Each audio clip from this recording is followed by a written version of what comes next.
Welcome back to the Reading and Writing Podcast. My guest today is Tzivia Gover, author of the new book, Dreaming on the Page, Tap into Your Midnight Mind to Supercharge Your Writing. Jean Benedict Raffa wrote about the book. Packed with fascinating tips, prompts, and exercises, Dreaming on the Page will spark your imagination and have you reaching for your pillow and pen. Do not miss this gem. You, your writing, and your dreams will be forever changed. Tzivia, welcome to the podcast. Thanks, Jeff. I'm very happy to be here. Absolutely. Well, obviously, you wrote an entire book about dreaming on the page, but I'm curious, how can someone use their dreams to improve their fiction writing? Well, yeah, let's just jump right in. That's a great question. So fiction writing in particular, well, dreams in general have all of the elements that any fiction writer would envy. Dreams are full of surprising plot twists, memorable characters, strong emotion, vivid imagery. I could go on. So any writer, whatever their genre, and a fiction writer in this case, would do very well to start by writing down their dreams, because I know for myself, I'm not a fiction writer. That's one of the genres that I dabble in the least. Mm-hmm. But even I have dreams sometimes that I feel like if I just act as their secretary and take dictation, I have the plot for a novel. So there are so many ways that any writer, including fiction writers, can tap into their dreams to get an idea about a character, to get a great image to put into their work. And also, we can get into this if you're curious about it, is that all creative people and writers, anybody, can ask their dreams for assistance. So you can program your dreams as you're falling asleep in bed to help you see a character's backstory. I do dream work with a novelist who does this all the time. In fact, she has a couch in her writing studio where she takes naps when she's stuck. She'll just ask her dreams to please help her see, a character's backstory or why she's so angry in this scene at her mother, whatever. And can you walk us through that? Is it exactly what you're saying, where someone before they sleep or dream that they kind of ask themselves these questions? How does that work? Well, that's exactly right. In my book, Dreaming on the Page, that you mentioned, I actually give step-by-step instructions. But the real simple sort of Reader's Digest version is that you become a conscious dreamer, an active dreamer, meaning you start paying attention to your dreams so that you start to get into this flow. If you just try it tonight, it might work and it might not. It works better if you are in a flow of remembering your dreams. That's the first intention to try, or the first invitation, tonight I'll remember my dreams. And when you start getting more adept at that, you can start with, tonight in my dreams, I will learn, or because dreams are so visual, to phrase your question, tonight in my dreams, I will see. So perhaps it'll be, tonight in my dreams, I will see the structure of my book, or tonight in my dreams, I will see my character, so-and-so. And the only technical tip I would give is to make sure you write down your question, and then to write down any dreams in the morning, even if they don't seem like a direct match. You can always try it, several days in a row. But you create what we call a contract with your subconscious once you enter into this conversation. So you have to show the dreams that you're serious. Write down the question and then write something down in the morning to show you're listening. That's great. Well, I'm curious, what led you to write this book, Dreaming on the Page? Well, what led me to write this book, I have a quote right towards the beginning of the book from my own journal from 1983, which dates me a bit. And it basically says, I am a writer, a woman who shares her dreams. I am a dreamer, a writer without words. So these two sparks of dreams and writing have been with me ever since I was a little girl. I always remembered my dreams from a young age and had vivid ones. And I always wrote. I started with poetry at age 10 and keeping a journal just a year or two later. So to me, there seems to be no distinction between the two. Sometimes when I'm talking, I'll say poem when I mean dream or dream when I mean poem. They're both expressions of creativity and of, soulful thought and storytelling. So it's always just seemed so obvious to me, but over time, I realized it's not obvious to everyone. And so I wanted to do what writers do, which is share my knowledge, my enthusiasm, and inspire others. That's great. And I'm curious, do you have suggestions for someone who has trouble remembering their dreams? Yes. It's very funny. So just last week I did a book talk. I just launched the book last week, and I did a book talk at our local library. And there were people who came to that talk who were just writers. They didn't think of themselves as dreamers, and people who came who are more on the dream side and everything in between. And someone asked that same question. And I said, you know what? Just from having attended this talk tonight, I bet tonight a lot of you who don't usually remember your dreams will. And lo and behold, in the morning, I got, a healthy handful of emails from people saying, you were right. I don't usually remember my dreams, but I did. So what that tells us, and this happens to me over and over because I speak publicly about dreams a lot, is that the first step in remembering more dreams is valuing them and taking an interest in them. In cultures where people are interested in dreams and value them, they remember their dreams more than, we tend to. So that's the first step. Get interested, read about dreams, talk about them. And then the next step is to put that pen and paper by your bed and make that intention to remember your dreams, write it down, and simply jot down what you get in the morning. And that works for 80% of the people. And if anybody tries that after several days and it doesn't work, then call me for part B.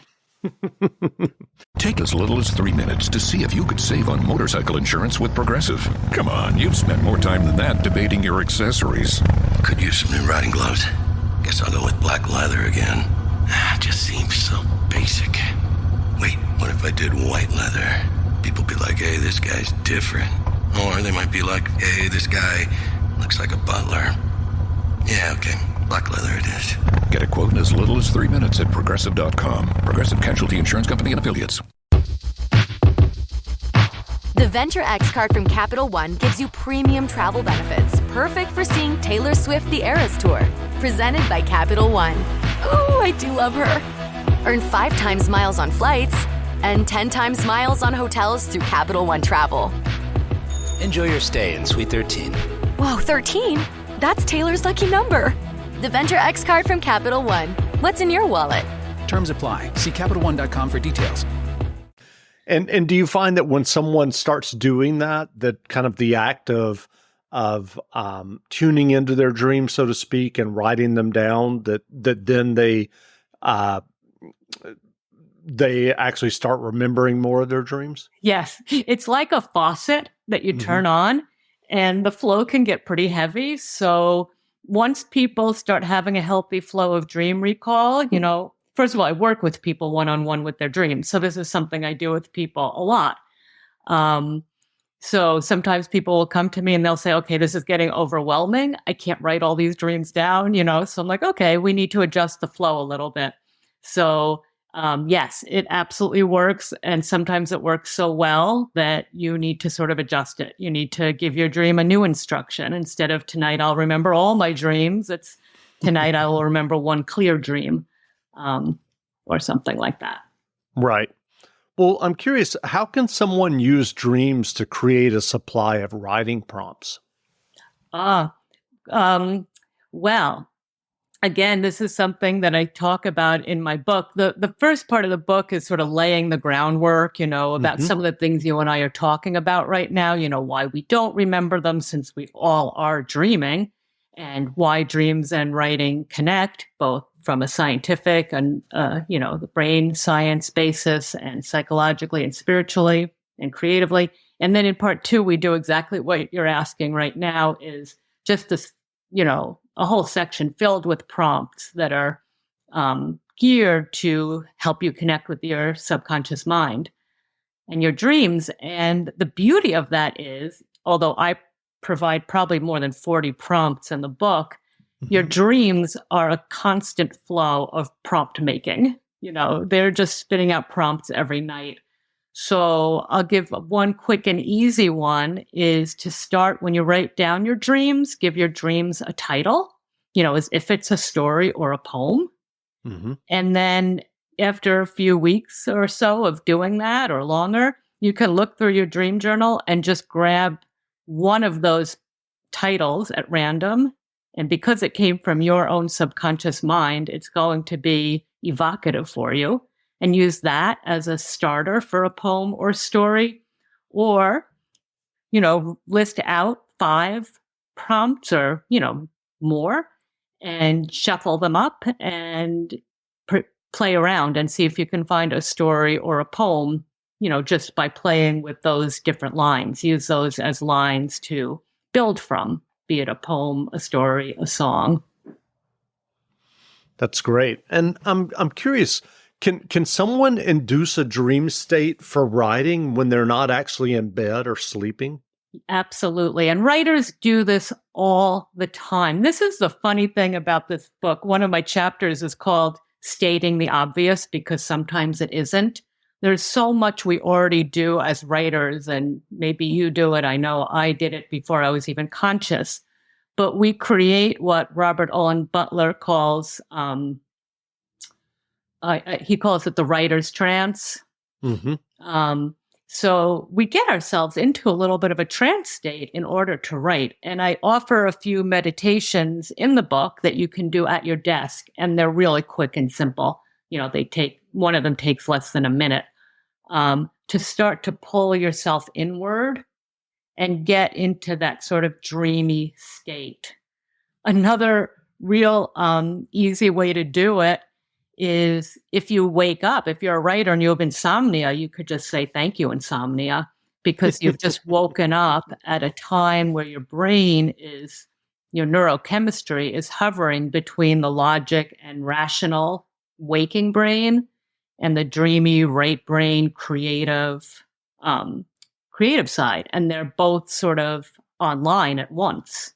So early in the morning, if you wake up late at night, you're automatically in that kind of semi-trancey state where you've got some dream energy flowing along with your rational, more directed thinking that can shape something a little bit more into a story or poem.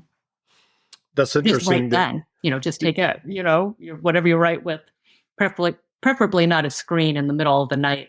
That's Sure. the time for a notebook on paper. But those are just great ways to just tap into that dreamy state. Yeah, it's interesting that you mentioned Robert Owen Butler, because I've seen interviews with him, and actually some video interviews where he talks about, and I think he even had like a writing book about, writing from the place where you dream. And he talks about getting in that trance state. So that's interesting. Well, I'm curious, what books have you read recently that you enjoyed, either fiction or nonfiction? Oh, okay. So there are so many. I've been reading, I just finished reading the Crying book, and I'm stalling a little because I want to get her last name right because the book's not in front of me. I want to say Heather Crystal, but it's an amazing book. It's hybrid. So it's between memoir and poetry. And it's an amazing just meditation on tears and crying. So I just loved that. I've been on a Elizabeth Strout kick, as many of my friends have been lately. So I've been reading backwards through her body of work. I've read sporadically into her novels, and I've been reading backwards lately to go all the way back to the beginning to Amy and Isabel and Abide with Me. So I just finished Amy and Isabel in that trajectory. And then in nonfiction, I am reading Robert Alter's translation of Genesis, because the latest project I am writing poetically is I'm dreaming into the story of the biblical matriarch Sarah. And that's a project for which I am putting my dreaming on the page into practice for sure. That's great. Well, where can people find you online if they'd like to learn more about you and your book and using dreams to improve their writing? Yeah, I have a website, as we all do these days, CziviaGover.com, but much easier is dreamingonthepage.com. It will take you there. Just all one word, dreamingonthepage.com. And of course, I'm on Instagram and Facebook. My name, Tzivia Gover. If you can spell it, you can find me on any of those platforms, Tzivia Gover, Gover, or just Dreaming on the Page. That's great. Well, again, we've been speaking with Tzivia Gover, author of the new book, Dreaming on the Page, Tap into Your Midnight Mind to Supercharge Your Writing. The book is on sale now, so go buy a copy. And Tzivia, thanks for doing this interview. Jeff, my pleasure. Thanks for having me. Absolutely.